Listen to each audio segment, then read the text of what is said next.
VKR voice ఇదే నిజం. ఇదే నిజంలో నేను మంచి ముచ్చటెత్తుకొచ్చిన.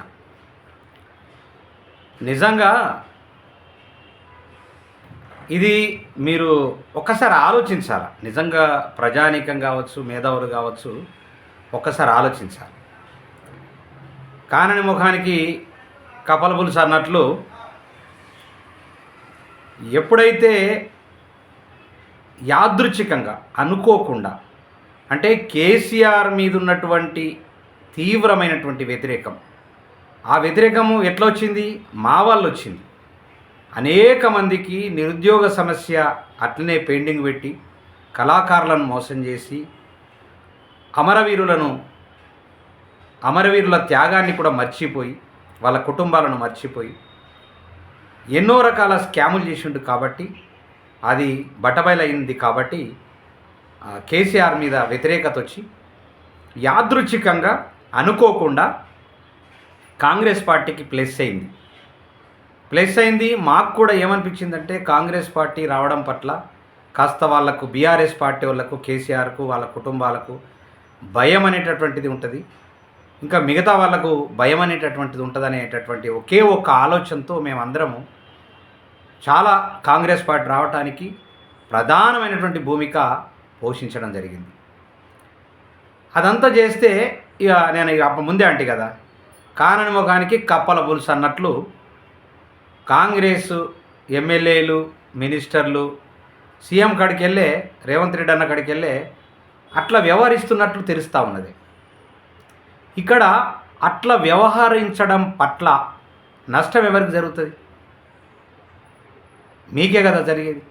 అంటే వీళ్ళకి ఏమైపోయిందంటే కండ్లు బయర్లు గమ్మిని. అంటే ఏదైనా సరే బాగా డబ్బు వచ్చినా, లేకుంటే ఒక పెద్ద అధికారం వచ్చినా మ్యాక్సిమం ఎట్లుంటుందంటే కండ్లు బయర్లు గమ్ముతాయి. అంటే ఎవరికి బయర్లు గమ్ముతాయి? కానని ఎప్పుడు ఏది అది యాదృచ్ఛికంగా అనుకోకుండా డబ్బు వస్తే, అనుకోకుండా పదవి వస్తే కండ్లు బయర్లు గమ్ముతాయి. ఆ కండ్లు బయర్లు గమ్మి ఇలా రేవంత్ అన్న ప్రవర్తిస్తున్నట్లు మాత్రం అనిపిస్తూ ఉన్నది. దయచేసి రేవంత్ అన్న, నా మాటను మీరు పాజిటివ్గా తీసుకోవాలి, నెగిటివ్ కాదు. పాజిటివ్ తీసుకోండి. ఎందుకంటే అది కేవలము కాంగ్రెస్ పార్టీ కోసం మాత్రమే చెప్తున్నా. ఎవరైతే సుఖపడతారో, సుఖంగా ఉంటారో వాడికి బయట ప్రపంచం అనేటటువంటి తెలియదు. బయట కాయకష్టం చేసుకొని పనిచేసేటట్టు వాడికి ఉన్నంత తెలివి ఏసీలలో కూర్చొని బ్రహ్మాండంగా పేపర్ చదివి ఇంత టీవీలను చూసి దాన్ని ఏమంటారు, ఫేస్బుక్లను, యూట్యూబ్లను చూసి ఎనాలిసిస్ చేసేటటువంటి వాడికి తెలివి చాలా తక్కువ ఉంటుంది. ఏదో ఎవరో అన్న మాటను తను బేస్ చేసుకొని మాట్లాడుతూ ఉంటారు. అలాంటి పరిస్థితి ఇలా దాపునిచ్చింది కాంగ్రెస్ పార్టీకి. అంటే నేనేమంటున్నానంటే, పక్కోడి మాటలు వింటే ఖచ్చితంగా రేవంత్ అన్నకు చాలా సమస్యలు వచ్చి పడతాయి. గ్యారంటీ చెప్తా ఉన్నా, పక్కోడి మాటలు వింటే. నిజంగా నేను గత 3 నెలల నుంచి నేను ఒత్తుకుంటా ఉన్నా.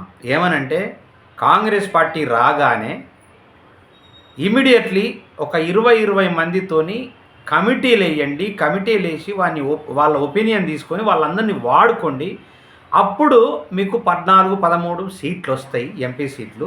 అక్కడ ఆయన కూడా హ్యాపీగా ఉంటాడు, సోనియమ్మ కూడా హ్యాపీగా ఉంటుంది, రాహుల్ గాంధీ కూడా హ్యాపీగా ఉంటాడు.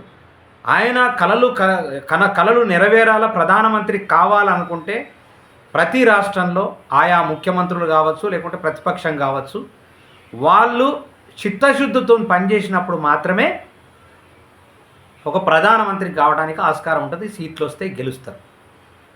ఫస్ట్ ఏం చేస్తారంటే, నిజంగా ఎవరైనా సరే ఫస్ట్ ఫోజులు కొడతారు. ఫోజులు అంటే మామూలు ఫోజులు ఉండవు. సమస్య వచ్చి పడ్డ తర్వాత అప్పుడు నెత్తి పట్టుకుంటారు. ఇదేం సంస్కృతి అయ్యా బాబు, ఇదేమి దరిద్రమైనటువంటి మనస్తత్వాలు. ఫస్ట్ ఫోజులు కొట్టి ఎవరిని పట్టించుకోకుండా ఇప్పుడు నెత్తి పట్టుకొని కూర్చుంటే ఏం లాభం ఏమన్నా ఉంటుందా? ఒక్కసారి ఆలోచించాల రేవంత్ అన్న. దయచేసి నేను మరీ చెప్తా ఉన్నా, ఇది చాలా డేంజర్ జోన్లో పడిపోతూ ఉన్నది. ఓటర్లు కూడా గతంలో కేసీఆర్కు 9 ఏళ్ళ పరిపాలన ఇచ్చిండ్రు, 9 ఏళ్ళల్లో ఏదో జరుగుతుంది అనుకుంటూ వచ్చిండ్రు. ఇప్పుడు 9 నెలలు కూడా ఆగే పరిస్థితి లేదు. 4 రోజులు అయితే 9 రోజులు కూడా ఆగరు. మనం ఇచ్చినటువంటి హామీలు ఏవైతున్నాయో ఆ హామీలు నెరవేరకపోతే చాలా వ్యతిరేకత వస్తుంది. హామీలు ఇచ్చేటప్పుడే చాలా ఆలోచించాలి. ఒకవేళ హామీలు ఇచ్చిన తర్వాత చాలామందిని 20 మందిని కమిటీలు వేసేసి ఎట్లా చేస్తే బాగుంటుంది, ఏం చేస్తే బాగుంటుంది అనే దాని మీద దృష్టి పెడితే ఇవాళ ఓటర్లు డైవర్ట్ కాకపోతుంది. ఓటర్లు మనసు మారిపోతుంది ఆటోమేటిక్గా. అయ్యో మొన్నటిదాకా కేసీఆర్ అంటోడు దుర్మార్గుడు, వాడిని వద్దనుకొని మనము అసెంబ్లీలో వాళ్ళను ఓడగొట్టినాము. ఇవాళ పార్లమెంట్ ఎలక్షన్లో కాంగ్రెస్కు మళ్ళీ కాంగ్రెస్కి అక్కడ పట్టం కట్టినాము. ఇప్పుడు పార్లమెంటులో కూడా వీళ్ళకు మంచి సీట్లను తీసుకొచ్చి పెడదాము అని చెప్పేసి ప్రజానికం ఆలోచిస్తే వీళ్ళు చేస్తున్నటువంటి పరిస్థితులను చూస్తుంటే ఇవాళ ఓటరు మహాశైల యొక్క మైండ్ సెట్ కూడా మారుతున్నది. మారి సరే కనీసం బీజేపీ కన్నా మనము ఈ పార్లమెంట్ ఎలక్షన్లో ఫేవర్ చేద్దాము, వాళ్ళు వీళ్ళు ఏం చేస్తారో అర్థం కాని పరిస్థితి అయిపోయింది. మనము పార్లమెంట్ ఎలక్షన్లో మాత్రం ఖచ్చితంగా ఎంపీకి కేవలం బీజేపీకి వేద్దామనేటటువంటి పరిస్థితుల్లో ఇలా ప్రజానికం ఉన్నది, అటువైపు నడుస్తున్నది. నిజంగా 10 సీట్లు 8 నుంచి 10 సీట్లు బీజేపీ కొట్టుకొచ్చేటట్లు ఇవాళ ఇక్కడ గ్రౌండ్ రిపోర్ట్ చెప్తా ఉన్నది, ప్రజానికము మెంటాలిటీ చెప్తా ఉన్నది. అసలు ఏం చేస్తున్నారు మీరు? నిజంగా దేశ ప్రధానిని రాహుల్ గాంధీని చేయగలుగుతారా? మీతోనవుతుందా? ప్రతి రాష్ట్రంలో మీలాంటి వాళ్ళే తగలడితే ఆయన దేశ ప్రధాని ఎక్కడ అవుతాడు? ఎక్కడ కాంగ్రెస్ ప్రభుత్వం వస్తుంది, కాంగ్రెస్ పాలన వస్తుంది? మేము బాగుంటే చాలనేటటువంటి కాన్సెప్ట్లో మీరు బతుకుతూ ఉంటే మరి ఏంది భవిష్యత్తులో ఏం జరగబోతున్నది? తెలంగాణ ఎటువైపు పోతున్నది? ఇలా కుక్క తిట్లు తిట్టి నామరూపం లేకుండా చేస్తున్నటువంటి బీఆర్ఎస్ పార్టీని మళ్ళీ అది పుంజుకునేటట్లు మీరు చేతులారా చేస్తే ఎట్లా, ఏం ఆలోచిస్తున్నారు మీరు? మాలాంటోళ్ళతోని చర్చ జరపవలసినటువంటి మీరు పరేషానాయి పాగలగాల లెక్క చేస్తూ ఉంటే మరి ఏమవుతుంది మీ కాంగ్రెస్ ప్రభుత్వము? ఇప్పుడు మళ్ళీ ఒక ఏడాది అయిన తర్వాత కుప్పగూలిపోయి 9 నెలలు అయిన తర్వాత కుప్పగూలిపోయి మళ్ళీ వేరేళ్ళు వస్తే ఇదంతా కూడా ప్రజానీకానికి నష్టం జరుగుతుంది తప్ప లాభం అనేది జరగదు. ఒక మనిషి నిరంతరంగా ఒక పని మీద ఉంటే ఖచ్చితంగా కొంతమందికి లాభం జరిగేటటువంటి అవకాశం ఉంటుంది.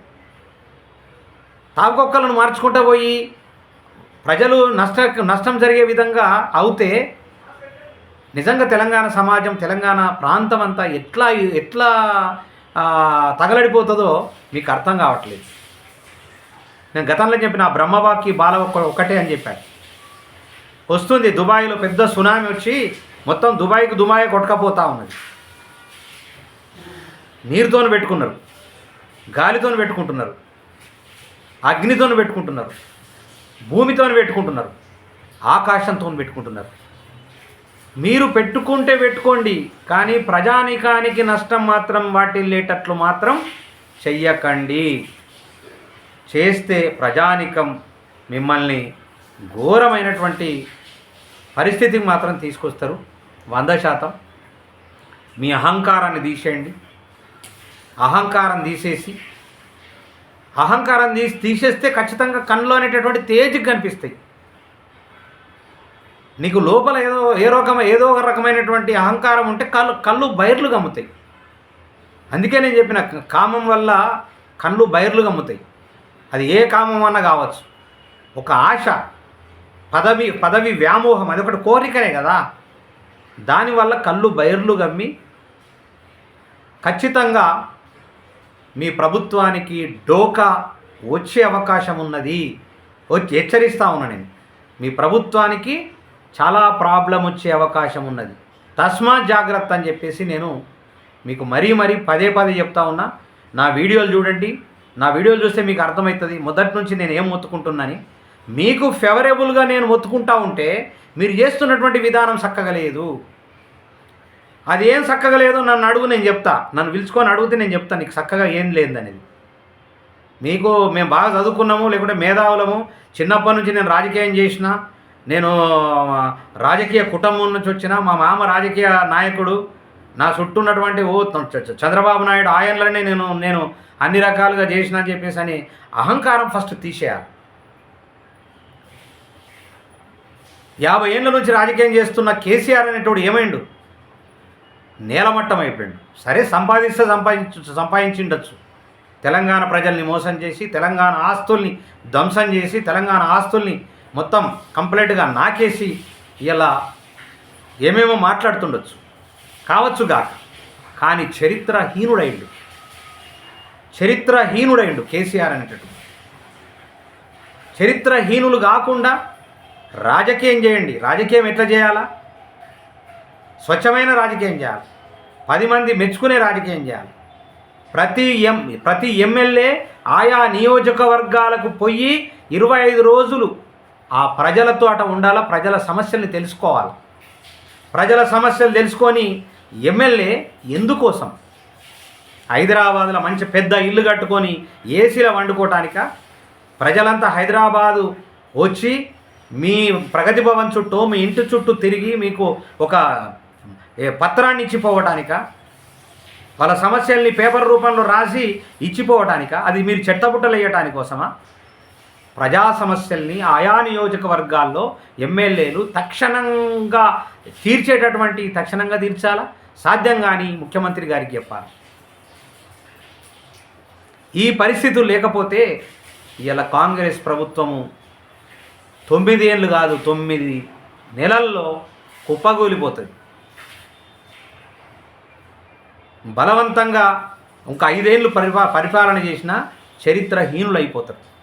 చరిత్రహీనులు కాకుండా మీరు ఖచ్చితంగా మంచి పరిపాలన చేయమని చెప్పేసి నేను చెప్తా ఉన్నా. పిలవండి మమ్మల్ని, మేము వస్తాం, మాట్లాడతాం. ఇంటికి వస్తే గెలవనీయకుండా గంటల తరబడి కూర్చోబెట్టి రాజకీయం చేయకండి. మా వల్ల మీకు నష్టం తప్ప లాభం లేదు. మేము లాభం చేయాలంటే లాభం చేస్తాం, మమ్మల్ని ధిక్కరించినప్పుడు నష్టం చేస్తాం, ఖచ్చితంగా చేస్తాం. మీ పరిపాలన సరిగా లేకపోతే ఖచ్చితంగా మా ధిక్కార స్వరం పాట రూపంలో, మాట రూపంలో ప్రజానికానికి మోటివేట్ చేస్తాం. వాళ్ళు వినరా సెకండ్. మా మాట మాత్రం పాట రూపంలో, మాట రూపంలో ఖచ్చితంగా ప్రజానికానికి అందేటట్టు మాత్రం చేసే మాట పక్క. మాకు అదృష్టవశాత్తున యూట్యూబ్ అనేటటువంటిది మాకు మంచి ప్లాట్ఫామ్ దొరికింది కాబట్టి మేము నిజంగా అద్భుతంగా ప్రజలకు సేవ చేయడానికి, మేము ముందుకోవడానికి మంచి ప్లాట్ఫామ్ ఉన్నది కాబట్టి మేము చేయగలుగుతున్నాం. లేకపోతే మిమ్మల్ని తట్టుకోవడం చాలా కష్టంగా ఉండేది. కాబట్టి దయచేసి మీరు వినండి. వినకపోతే మీకే నష్టం వస్తుందని నేను చెప్తూ, దయచేసి నా వీడియోను ఏమైనా తప్పులుంటే క్షమించండి. దయచేసి నా వీడియోను సబ్స్క్రైబ్ చేయండి, షేర్ చేయండి, లైక్ చేయండి, కామెంట్ మాత్రం మర్చిపోకండి. దయచేసి మర్చిపోకండి.